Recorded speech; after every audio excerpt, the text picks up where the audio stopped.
Dar es Salaam.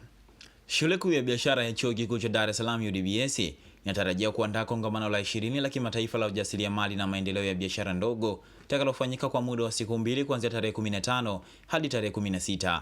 Akizungumzia maandalizi hayo, uongozi wa shule hiyo umebainisha kuwa kongamano limelenga kuimarisha utungaji wa sera zinazogusa uhalisia wa soko, huku likisisitiza kuongeza ushirikiano kati ya vyuo na sekta ya viwanda. Lengo kuu ni kuzalisha tafiti zitakazochapishwa kwenye majarida makubwa ya kimataifa ili kuongeza sauti ya wataalam katika wazalishaji wa sera za kibiashara. Kongamano hili la 20 ambalo kwa kweli tumekuwa tukizoea kuliita kwa ufupi ICASIB, International Conference on African Entrepreneurship and Small Business Development, kunadhihirisha dhamira ya muda mrefu ya shule kuu ya biashara ya Chuo Kikuu cha Dar es Salaam katika kufanya tafiti zenye ubora wa hali ya juu, lakini pia kuhakikisha kwamba matokeo ya tafiti haya yanasambazwa, na hata hiki tunachofanya leo ni sehemu ya hizo jitihada, maana na sisi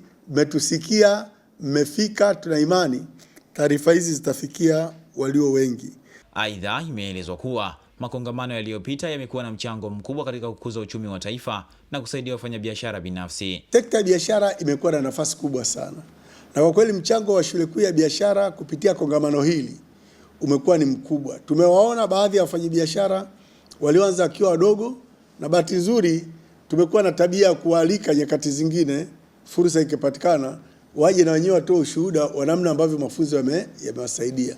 Kwa hiyo tunaamini kwamba maarifa haya kwa kweli yanachochea fikra, yanaongeza ubunifu, lakini pia yanafanya watu wafikirie nje ya boksi, na hivyo tufanye vizuri zaidi. Tafiti na majadiliano yanayofanyika yamekuwa yakitajwa kama chanzo muhimu cha fursa mpya kinachochochea ubunifu katika ngazi mbalimbali za maendeleo. Kuna swala kwanza la kuwa na kitu tunaita business management skills, yaani maarifa ya kibiashara katika kufanya shughuli ya kibiashara. Lakini hili linatanguliwa pia na kuwa na technical skills, yaani ujuzi wa kile kitu ambacho unakifanya. Sasa vijana wengi wanaweza kuwa na nafasi nzuri sana katika swala la technical skills, yaani ujuzi wa kufanya kile kitu hasa unachotaka kukifanya.